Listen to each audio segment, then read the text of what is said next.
好，这一节焦点我们要带大家来关心乌克兰现在是丧钟已经被敲响了嘛？就是因为美国媒体爆料说，其实川普一直以来呢都在跟俄罗斯在进行秘密磋商，制定了这个结束乌俄战争的新计划。然后现在呢，我们摊开这份由美国特使牵头起草的28点和平计划，哇，大家一看说这个内容根本就是乌克兰的投降书。我们来看到包含了要求乌克兰要割让顿巴斯地区的领土，还有武装部队的规模直接砍半，而且要放弃长程武器。再来呢，包含了从语言跟宗教下手，说要承认俄语是官方的语言，还赋予俄罗斯东正教官方的地位，还有包含说乌克兰境内呢不允许任何的外国军队来驻扎。更狠的是，基辅当局呢，还有欧洲的盟友，在这个草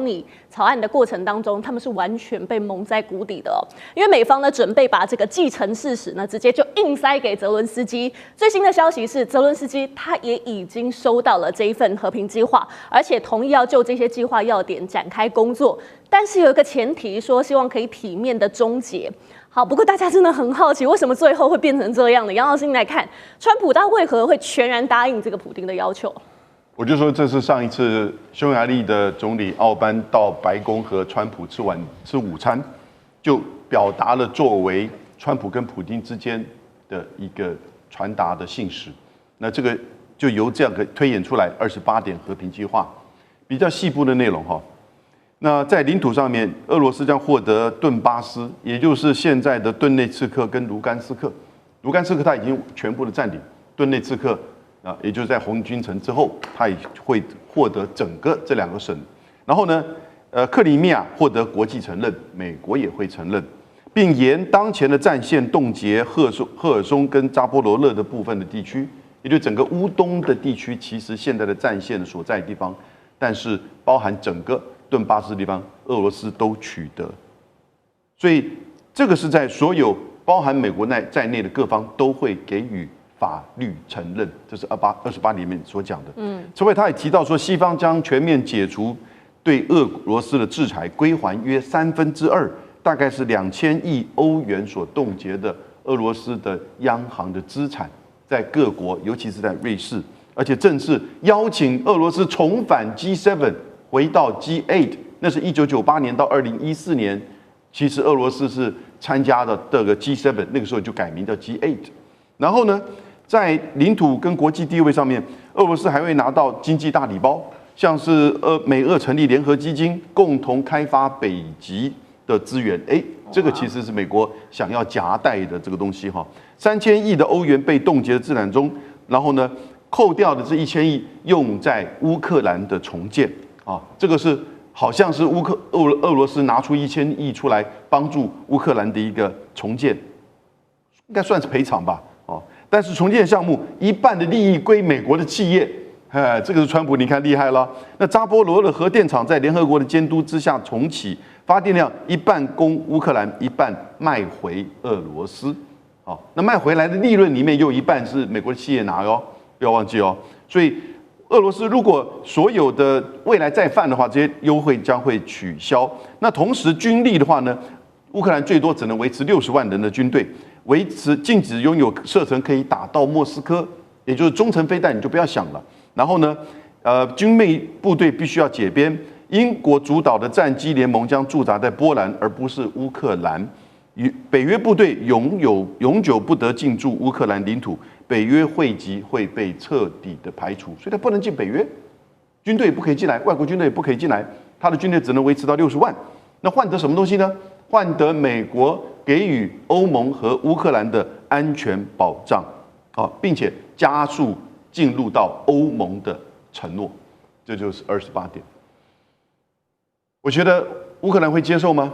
其实现在看起来，在战场上地面这个战争上面，他已经处于绝对不利。同时，泽连斯基自己的内阁已经贪污的不可复加，没有任何的支持率，他撑不下去了。那欧洲这边只能打嘴炮，也没有任何实际上的这个帮助了。川普就是拖到后来，让整个战场乌克兰到欧洲，你的窘态完全呈现。那这个时候呢，当然就2个大老板、2个大哥就拍板叫定28点。是，但是现在美国大家在说根本就没有对乌克兰提出任何的安全保障，那泽伦斯基是不是也没有条件可以拒绝？他有说美国是提供安全保障，但是这个安全保障呢不是很明确，是怎么样的安全保障？因为既然不可以有外国的驻兵，那同时乌克兰军队又只能这个拥有少部分，所以怎么样的安全保障，其实这个是一个大的问题。是不可以外国驻兵，也就是说不可以连维和部队是不是能够进去？通常维和部队联合国不会介入到常任理事国相关的这些争端的事务当中，所以也不会是联合国部队。好，确实，美国现在呢很突然这个急转弯，其实整个欧洲也陷入恐慌。现在包含欧盟的外长也几乎说，任何结束乌俄战争的计划，其实都需要乌克兰跟欧洲的支持才可以。那法国外长话说得更重了，他说和平不是投降。波兰外长也痛批说，不应该限制乌克兰的自卫能力，受到限制的应该要是侵略者。好，现在您看到包含我们刚刚提到的欧盟啊、法国、西班牙、波兰这些外长纷纷都跳出来，大家在观望。张军，你来看，这是他们很害怕失去挡在俄罗斯面前的这个缓冲区吗？我认为这个欧洲这些国家，刚才所讲的，不管法国、德国、波兰、英国，还包括意大利，都犯了极重大的战略错误。对，要不然他们出兵援乌，要不然立刻就割地和谈，要这样子。你们都不出兵，你让乌克兰打，乌克兰现在怎么打？乌克兰现在面对3多的困境，牺牲太多了，他已经没有办法再动员，牺牲太多。第二个，它的领土一直沦陷，它每一个月丢掉一个关岛，美国关岛是550平方公里，每一个月被俄罗斯攻陷550平方公里，你怎么办？3多啊，沦陷多啊。第三个，国债越打越多，你是借钱嘛？你乌克兰也没有办法卖石油，你卖那些谷物是没有用的，那能够卖几个钱？你3多你怎么办？死得多，丢得多，欠得多，你怎么打下去嘛？你现在要浏览乌克兰战局其实非常简单，大家出兵帮他嘛，但是要冒核战的风险。普丁会不会跟你打核战？会核战。那我想，那你这些国家讲话的国家，你为何而战？为何要战呢？那就不敢。到现在为止打了3年9个月了，没有国家敢正式出兵。全世界195个国家没有一个帮助乌克兰，那乌克兰怎么打下去？没有人呢。那乌克兰现在面临3个困境：第一个，逃兵多，大家逃兵，现在逃兵20万。不愿意上战场了吗？没有意义嘛，越打越输。第二个，他现在贪污很多因为大家看已经不对了，矛头就卷跑，尤其是泽连斯基的亲信，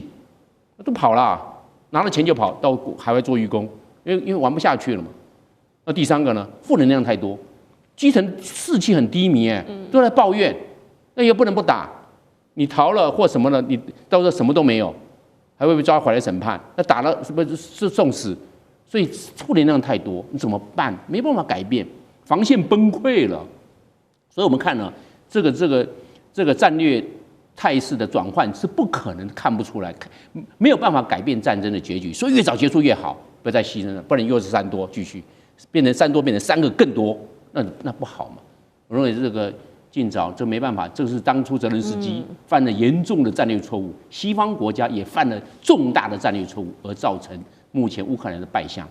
是好，回到战场上，我们又来看到俄军在前线传出的捷报，因为现在战场形势几乎是完全一面倒向了俄罗斯。我们来看到俄军他动用476架的无人机，还有48枚的飞弹，锁定了包含能源、交通设施，发动很大规模的空袭。那俄军的总参谋部呢也宣布说，已经完全控制了战略重镇，包含了库皮扬斯克，还有在红军城也都有重大的进展，甚至俄军的官兵已经在当地展开常态化的巡逻。那反观乌克兰呢，现在不但是前线连失利，而且刚刚呢，其实来宾也都帮我们提到了爆出很惊人的贪腐丑闻。匈牙利外长就直接说，其实乌克兰它就是存在战争黑手党，还有腐败体系，所以也就是说，这个援助的钱根本你没有办法用到刀口上。好，李将军回到战场上，你帮我们看到现在前线很崩溃嘛？那刚刚提到后方又是贪腐被美国抛弃，那现在乌克兰面临这个3重危机，那战场上现在的战况到底有多严峻？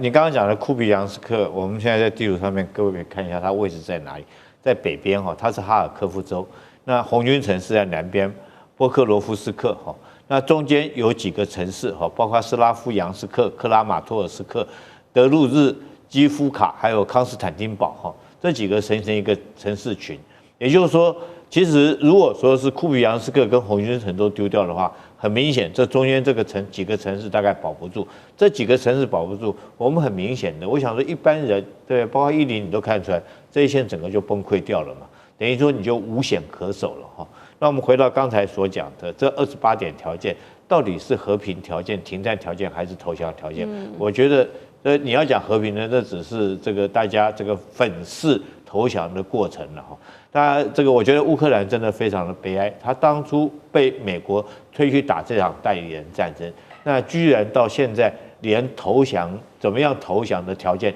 他自己都没有资格上谈判桌来讲。大家记不记得第二个是欧洲哈？欧洲也被美国拉进去打这场战争，叫欧洲这个支援各种武器啊能力来讲的话，大家记不记得上次在白宫哈，就是川普跟普京这个在阿拉斯加见完面之后，那时候川普曾经把欧洲7个领导者叫到白宫来，大家在前面坐着一排，我们戏称他叫做7个小矮人哈，在那边。那现在来讲。整个欧洲的战局，连欧洲的这个7个小矮人都没有资格来谈，现在由美国自己来决定要怎么样投降，你会不会觉得这就是这个一个国家，甚至于一个北约的一个悲哀？那你们现在欧洲这些，不管马克宏或者是这个法国的大使，说和平不能成为投降，你们现在还有资格讲这种话吗？但是我们从刚刚战场上的局势，我们就看得出来，现在大家在讲说，这个大家在讨论说，泽伦斯基可不可以吞下去可不可以接受？但是我反而要说，这个普京愿不愿意就这样子，就